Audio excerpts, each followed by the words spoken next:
안녕하세요. 그녀의 북살롱 미셸입니다. 네, 오늘 함께 할 책은 강신주 선생님의 감정 수업입니다. 스피노자와 함께 배우는 인간의 48가지 얼굴이라는 부제가 붙어 있는 책이죠. 그 48개 감정 중에 오늘 함께 탐하여 볼 감정은 두려움입니다. 과거가 불행한 자의 숙명이라는 제목이 부제목을 가지고 있네요. 유령이라는 소설을 들고 오셨어요. 헬렉 입센이 지은 유령이라는 소설을 통해서 우리를 두려움이라는 감정으로 안내해 주시려나 봅니다. 제가 먼저 좀 읽어 드릴게요. 내일이란 말을 들으면 우리는 두 가지 상반된 감정을 가질 수 있다. 먼저 내일은 지금까지와는 다른 삶을 꿈꿀 수 있도록 하면서 우리에게 설렘의 감정을 가져다 줄 수 있다. 그렇지만 과연 이렇게 설레는 마음으로 내일을 기다리는 사람이 얼마나 될까? 대부분의 사람들에게 내일은 지금보다 더 끔찍한 삶을 예견케 하면서 두려움의 감정을 심어주기도 한다. 아마 지금까지 우리의 삶이 어떻게 이루어졌는지 그것이 문제일 것이다. 이 부분을 보면 강 박사님이 조금은 낙관주의적이지 않으신 분이구나 하는 거를 살짝 엿볼 수 있어요. 그렇지 않나요? 내일을 꼭 설레는 그런 감정까지는 아니더라도 내일을 끔찍할 것으로 생각하면서 기다리는 사람은 저는 많이 못 봤는데 장난스럽게 제가 오늘 무슨 실수를 했다면 내일 어떡하지, 끔찍한 일이 벌어지면 안 되는데 그런 정도지.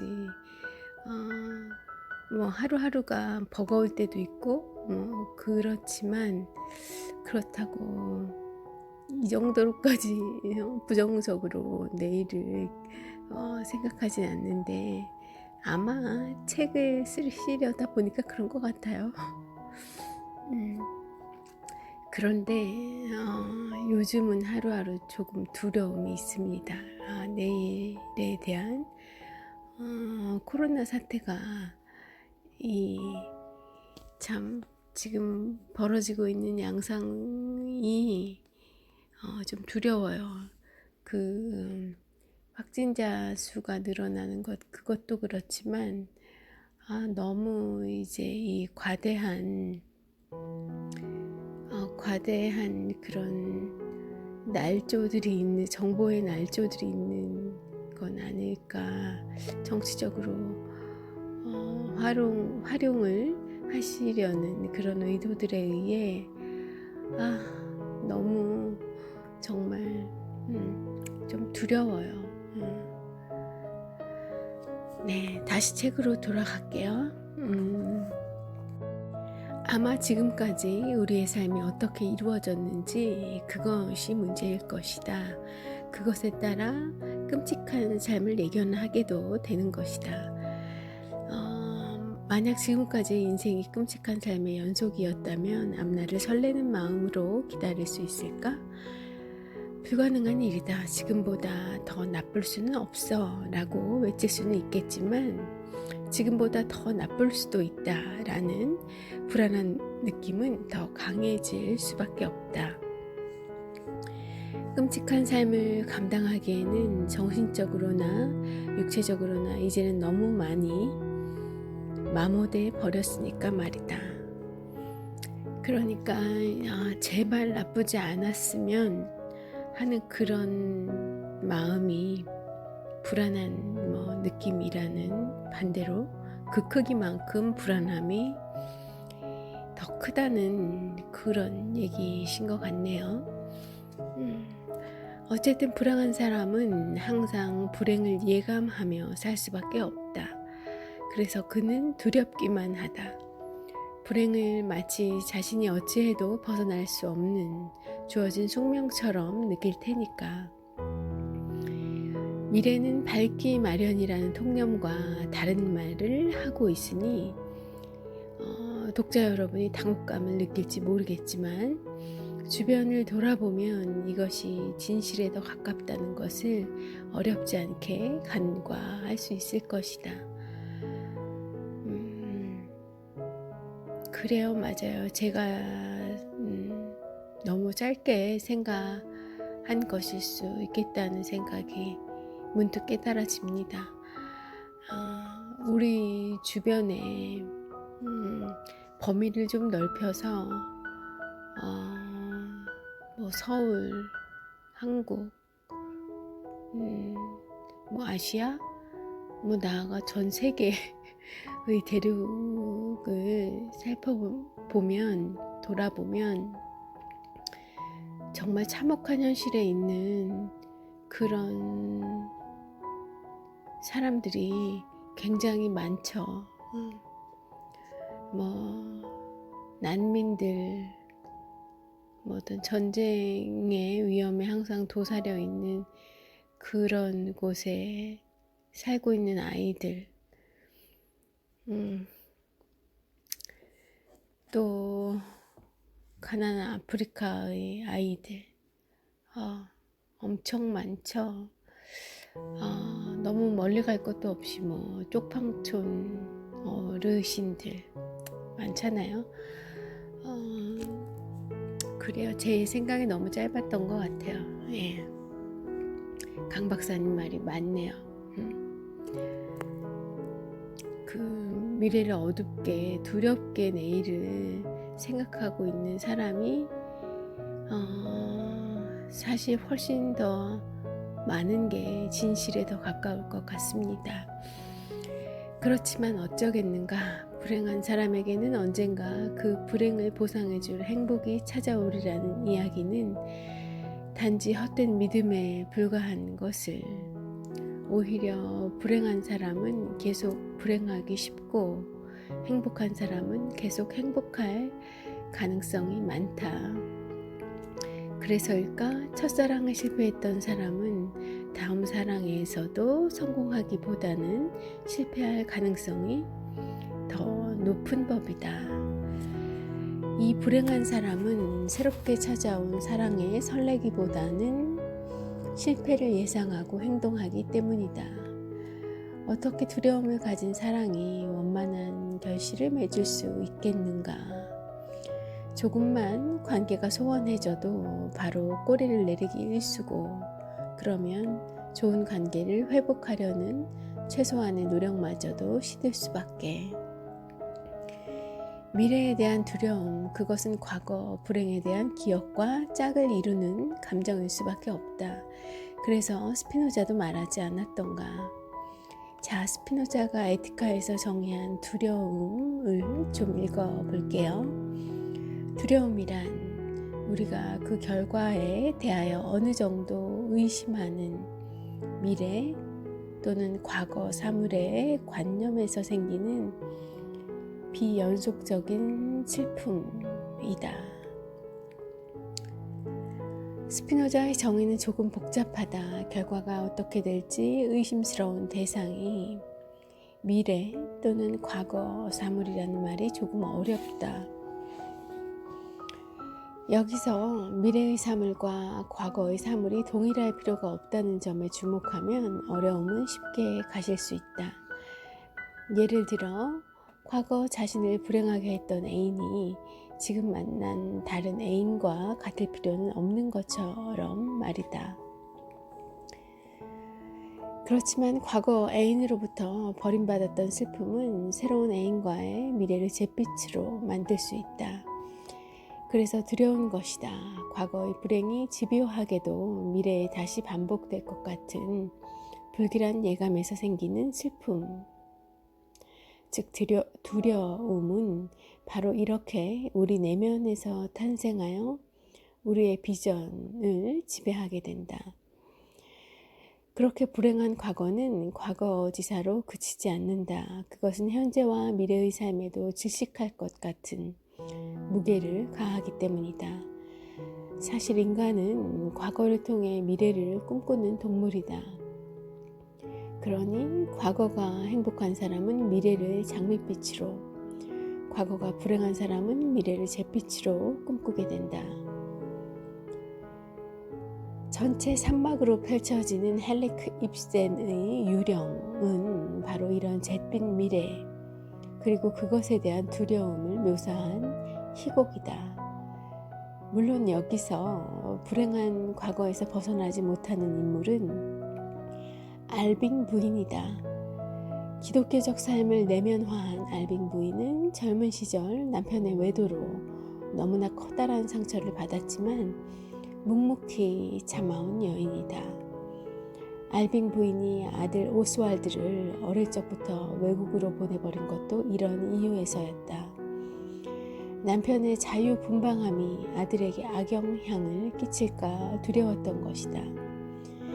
그렇지만 파리에서 화가로 어느 정도 입지를 다진 아들 오스왈드가 집으로 돌아오면서 알빙 부인은 다시 두려움에 사로잡히게 된다. 아들 오스왈드에게서 남편의 기질을 다시 발견했기 때문이다. 자, 소설 속으로 좀 들어가 볼게요. 유령. 아까도 레지네와 오스왈드가 저쪽에서 뭐라고 속삭이는 소리를 듣고 저는 마치 유령을 만난 듯한 느낌이 들었어요. 그리고 아무래도 우리는 모두 유령이 아닐까 하는 생각이 들어서요. 선생님, 우리들 한 사람 한 사람이 말이에요. 모두 유령이 아닐까요? 아버지나 어머니로부터 유전된 것이 귀신에 쉰 것처럼 우리에게 달라붙어 있는 겁니다. 그뿐만이 아니에요. 모든 종류의 소멸된 그런 낡은 사상이나 여러 가지 소멸된 낡은 신앙 따위도 우리에게 씌어 있어요. 그런 것이 우리의 내부에 실제로 살아있는 게 아니라 단지 거기에 달라붙어 있을 뿐이지만 우리는 그것을 쫓아낼 수 없거든요. 쫓아낼 수가 없는 거예요. 잠깐 신문을 집어들어도 그 행간에 유령이 잠입해 있는 듯한 느낌이 들어요. 틀림없이 온 나라 안에 유령이 있는 겁니다. 바닷가의 모래알만큼 많은 거예요. 게다가 우리는 모두 햇빛을 매우 두려워하고 있어요. 네. 오스왈드가 레지나와 시시덕거리는 것을 목격한 날, 알빙 부인은 경악을 금치 못한다. 레지나가 누구인가? 그녀는 자신의 남편과 하녀 사이에서 태어난 저주받은 아이 아니던가.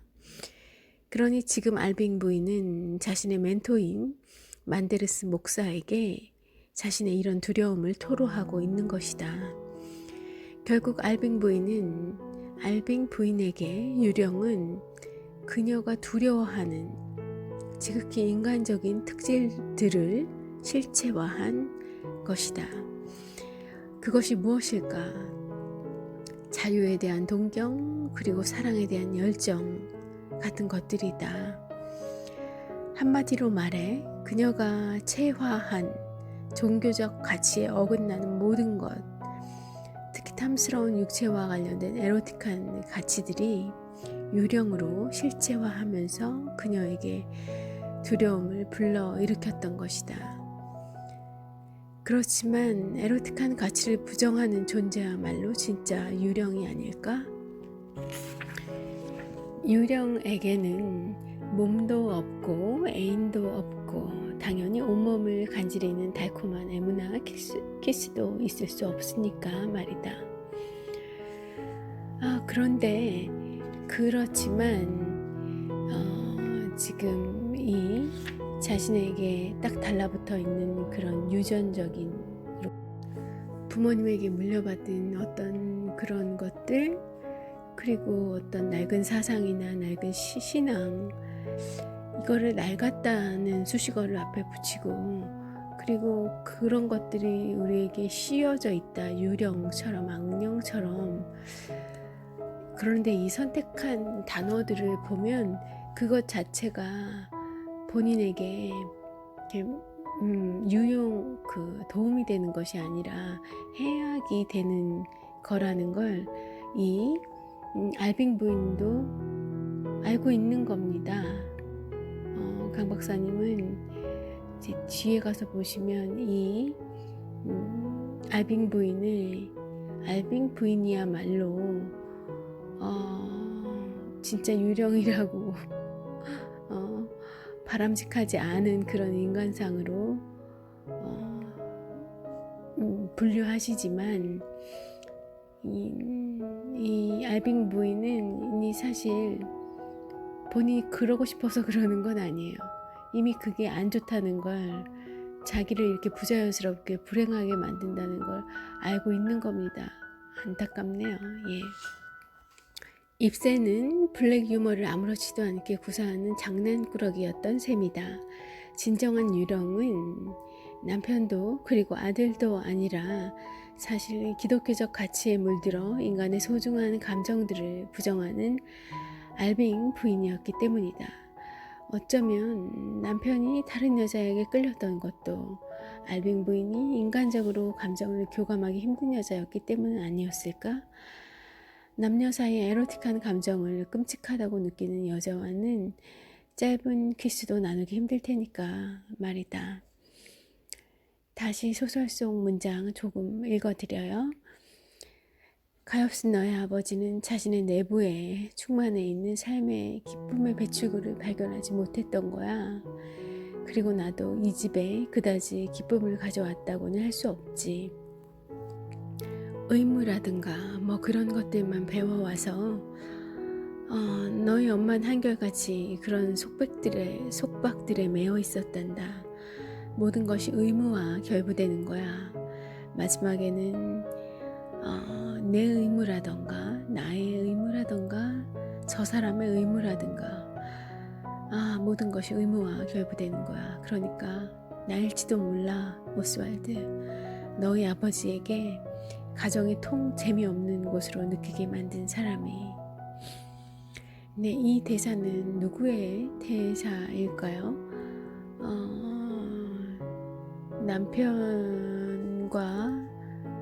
남편이 끌렸던 그 다른 여자 하인을 의미하는 걸까요? 아니면 또 다른 누구인지 정확히는 알 수 없지만 네.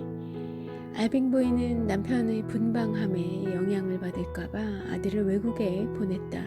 그렇지만 사실 그녀의 아들 오스왈드는 아버지의 나쁜 영향에서 벗어난 것이 아니라 어머니의 어두운 영향에서 벗어난 것이었다. 그러니까 나쁜 것보다는 더 나쁜 것이 어두운 영향이라는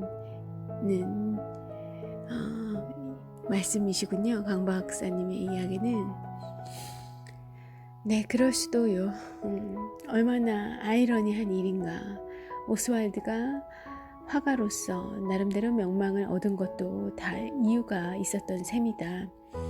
인간적인 감정을 긍정하고 그것을 그림으로 표출하지 않았다면 어떻게 그가 뛰어난 화가가 될 수 있었겠는가. 오스왈드는 집으로 돌아오지 말았어야 했다. 잿빛으로 물든 죽음의 가치관 앞에서 장밋빛으로 빛나는 예술적인 열정, 그의 빛나는 장밋빛 예술적 열정은 힘을 잃고 말 테니까.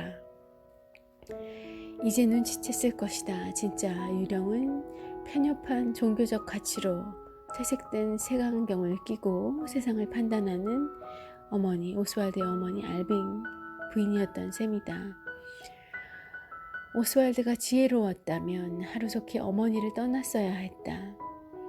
어머니가 유령으로 따리를 틀고 있는 집에서 서서히 잿빛으로 시들어가며 미치지 않으려면 말이다. 그렇지만 착한 오스왈드는 어머니에게서 유령을 느끼지만 그것을 명료하게 자각하지는 못한다. 그 결과 어머니 본인은 그것을 유령이라고 느끼고 있었으나 오스왈드는 느끼지 못한 거군요. 그것을 자각하지 못했으니까 예술가임에도, 더더군다나 예술가임에도 불구하고 다시 어머니에게 집으로 돌아왔던 겁니다. 그 결과 오스왈드는 조금씩 죽은 자의 곁에서 삶의 온기를 빼앗기게 된다. 뜨거운 열정을 화폭에 담았던 정열적인 오스왈드는 지금 죽어가고 있고 언젠가 어머니처럼 유령이 될 것이다. 그래서 오스왈드가 힘없이 읊조리는 마지막 대사는 우리의 마음을 아리게 한다. 태양 이라고 우물거리면서 오스왈드는 어머니의 음울한 가치를 알려버릴 태양을 절망스럽게 찾고 있다. 그렇지만 측은한 오스왈드는 알고 있을까? 유령이면서 자신이 유령인지를 모르는 어머니가 바로 태양을 가리고 있는 짙은 먹구름이라는 사실을. 이 헨릭 입센의 유령, 악령, 이 희극을 저는 내용을 처음 알았어요. 이 책을 읽으면서 처음 알게 됐고 사실 전에는 접했던 적이 없는데 제목은 들어왔었지만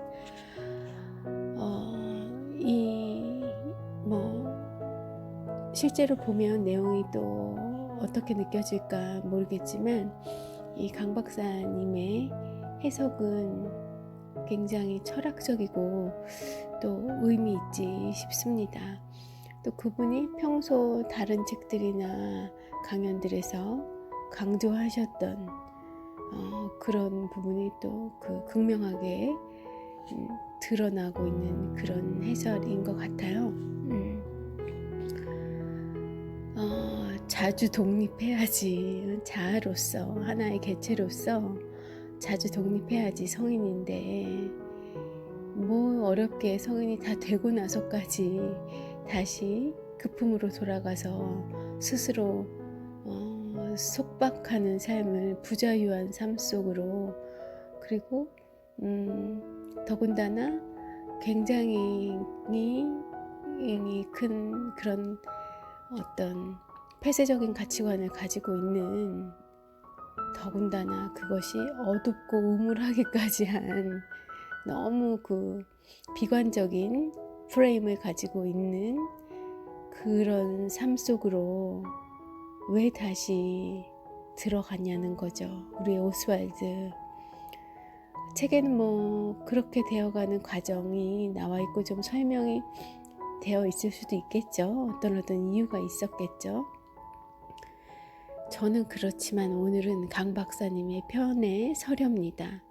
어떤 이유가 있더라도 정말 모르겠어요. 큰 사고가 나서 장애인이 되어서 아주 어쩔 수 없는 상황 정도가 되는 그런 것이 아니라고 하면 홀로 우뚝 서야죠. 자신만의 길을 걸어갈 것을 저도 강하게 권하고 싶습니다. 예.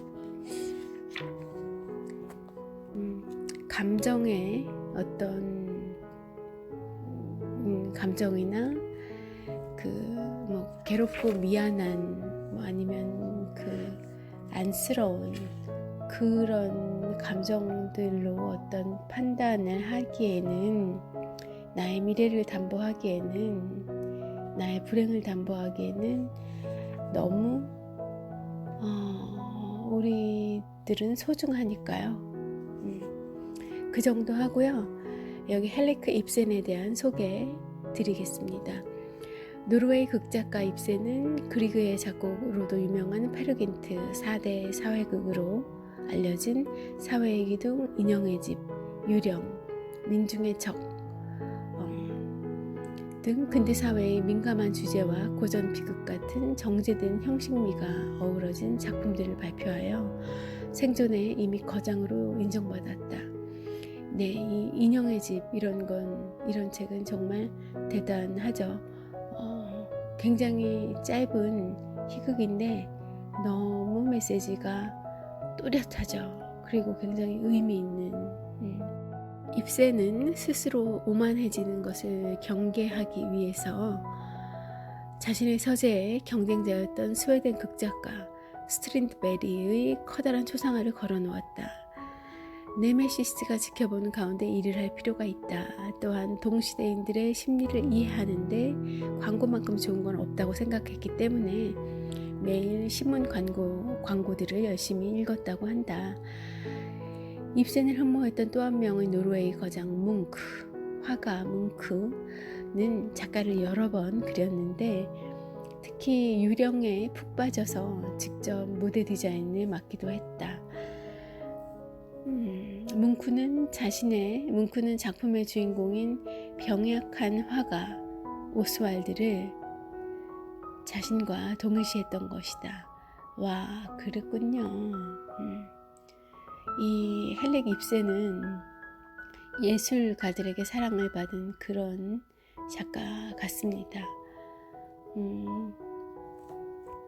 그 그리그의 페르긴트 이 곡도 너무 뭐랄까요? 너무 우아하잖아요. 인간적이면서도 우아한 그런 어쨌든 그런 좋은 음악 작품으로도 또 이런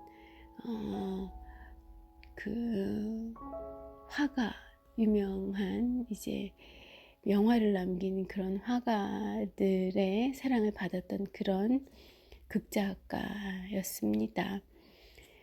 자, 책 속에 있는 문장이 다시 나와 있어서 한번 읽어볼까요? 오스왈드가 하는 대사예요. 이곳 사람들은 일이라는 것을 저주받은 노동이고 자신들이 범한 잘못을 속죄하는 것이라는 가르침을 받으며 성장했어요. 그러니까 살아간다는 것은 비참한 일이며 가장 좋은 건 삶에서 빨리 빠져나오는 일이라고들 생각하고 있죠. 알빙 부인, 눈물의 골짜기라고들 말하지. 오스왈드, 하지만 다른 곳에서는 그런 건 문제가 되지 않아요. 그런 가르침을 따르는 사람은 실제로 한 명도 없어요. 다른 나라에서는 이렇게 생각하고 있답니다. 살아있는 것만으로도 멋진 일이라고요. 어머니는 제 그림이 왜 모두 이 삶의 기쁨을 테마로 삼고 있는지 생각해 본 적이 있어요? 언제나 그리고 예외 없이 이 삶의 기쁨을 말이에요. 광선, 햇빛, 상쾌한 공기, 그리고 유쾌하고 행복한 얼굴들. 그래서 저는 어머니와 이 집에 있는 것이 무서운 겁니다. 이 문장들을 엿보면 그냥 오스왈드가 맥없이 그 어머니 알빙 부인의 가치관 속에서 절망하고만 있었던 건 아니네요. 어떻게 보면 실패로 끝났다고 이제 강신주 이 저자님은 말씀을 하시지만 굉장히 많은 나름의 저항이 있었군요. 이 알빙 부인의 생각하는 것을 변화시키기 위해서 오스왈드가 많은 또 노력을 대화를 했었지 싶음을 알 수 있는 대목입니다. 그러나 알빙 부인은 돌아서지 않았겠죠. 돌아서기 힘든 부인이죠. 그 악령들이라고 유령이라고 정의하면서도 그 가치들을 지켜내기 위해서 어린 아들을 유학을 보냈던 그런 어머니니까 뭐 꼭 그건 아니더라도 어쨌든 그냥 이 책에서 요 짧은 책에서 알 수 있는 그녀의 느낌은 변하지 않을 그런 주인공이죠. 슬픈 주인공. 그런 지속된 슬픔, 두려움으로 인한 그런 슬픔이 지속되는 인간의 모습을 보여주고 있어요. 그러면 그 두려움을 놓아버리면 될 텐데, 자신이 유령이라고 이름 붙였던 그런 신앙과 사상, 또 어떤 속박들 놓아버리면 될 텐데, 왜 유령이라고 부르면서까지 놓지 못하고 붙잡고 있을까요? 그만큼 우리가 받은 교육과 환경, 그런 것들은 중요한가 봅니다. 네. 왜 자기의 과거 자체를 부정하는 결과가 될까봐 그러지 못하고 붙잡고 있는 어리석음을 범하고 있는 거죠. 잠깐 저의 삶을 돌아보게 되네요. 많이 그런 걸 떨쳤다고 생각했는데도 아직 남아있는, 두려워서 못 떨쳐버리고 있는 그런 건 없는지 잠깐 생각해 보게 됩니다. 네, 철학자의 어드바이스 읽어 드릴게요. 병이 걸릴까봐 두렵다. 해고될까봐 두렵다. 가난해질까봐 두렵다. 사랑이 떠날까봐 두렵다. 코로나가 빨리 잡혀야 될 텐데 안 그럴까봐 두렵다. 이처럼 두려움은 누구에게나 있는 감정이다. 두려움은 미래의 불확실성에서 연유하기 때문이다. 그렇지만 과거 상실의 경험이 결정적으로 중요한 역할을 한다는 것도 잊어서는 안 된다. 한때 병으로 고생했거나 한때 실직을 했거나 한때 실연을 당했던 사람은 미래에도 그런 일이 반복될까 두려운 것이다. 그러니까 두려움이란 감정은 두 가지 요소가 결합되어 발생한다고 하겠다. 과거의 아픈 기억과 미래의 불확실성에 대한 염려. 어쨌든 두려움은 우리의 현재를 좀먹는 감정인 점은 숨길 수 없는 사실이다. 그래서 스피노자는 슬픈 감정이라고 하였죠. 아픈 기억은 우리를 과거로 보내고 지나친 염려는 우리를 미래로 던져버리기 때문이다. 어떻게 하면 두려움을 극복하고 현재의 삶을, 지금을 향유할 수 있을까? 가장 중요한 것은 가벼움을 확보하는 것이다. 네, 이 처방 너무 좋은 것 같습니다. 예. 가장 중요한 것은 가벼움을 확보하는 것이다. 그러니까 지금 가진 것에 연연하지 말아야 한다는 것이다. 지금 가진 것, 즉 건강, 젊음, 직장, 애인, 이 모든 것들은 모두 항상 떠날 수 있다는 사실을 받아들여야 한다. 혹은 언제든지 버릴 수 있다고 생각하는 것이 좋다. 지금 가지고 있는 모든 것들은 잠시 내 곁에 있을 뿐이라는 것을 안다면 미래에 대한 두려움의 감정은 그만큼 줄어들 것이다. 네, 좋은 처방인데 어려운 처방이죠. 노자의 사상과도, 노자 도가의 사상과 사상 바로 그 자체네요. 예. 도를 닦으라 뭐 이런 얘기로 와닿고 있습니다만 노력해 봄직한 그런 솔루션 아닌가 합니다. 예. 그리고 젊음이니 건강이니 모두 어느 사이엔가 떠날 걸 염두에 둔다면 젊었을 때 그리고 건강할 때 할 수 있는 일에 지금의 최선을 다해 집중하게 될 것이다. 그렇죠.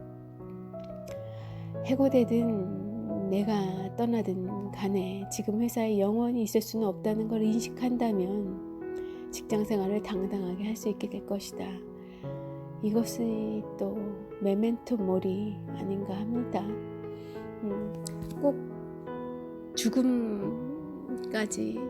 죽음도 마찬가지고 죽음이 아니라 모든 내가 누리고 있는 것들이 유한하다는 것을 자각하고 있다면 순간순간을 감사하고 또 순간순간을 최대한 누리고 느끼기 위해 충실하게 보낼 수 있게 되는 거죠. 마찬가지로 사랑도 애인이 언젠가 떠난다는 것을 받아들인다면 언젠가 떠날 수 있다는 것을, 꼭 떠나지 않더라도 애정이 식을 수 있다는 것, 또 다른 차원의 애정으로 넘어갈 수도 있다는 것, 기타 등등, 어쨌든 지금의 이 불같은 감정이 매우 짧은 기간 동안만 허락된 것이라는 것을 안다면 지금 애인과의 근사한 키스에 더 몰입하게 될 것이다. 지금 내게 있는 어떤 소중한 것에 대하여 그것이 곁에 머물러 있으면 행복한 것이지만 그것이 떠나버린다 할지라도 그것을 상실로 받아들이지 말고 원래 상태로 돌아가는 것을 지나지 않는다고 생각할 것. 그러면 안개가 거치듯 어느 사이인가 두려움이라는 감정은 여러분 곁을 떠나게 될 것이다.